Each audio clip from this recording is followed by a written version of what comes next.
பரிசுத்த பர்வதத்தில் வாசம் பண்ணுவான்.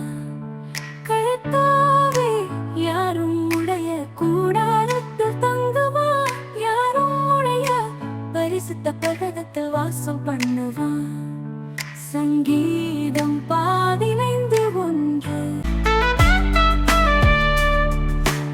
உத்தமனாய் நடந்து நீதியை நடப்பித்து மனதார சத்தியத்தை பேசுகிறவன் தானே.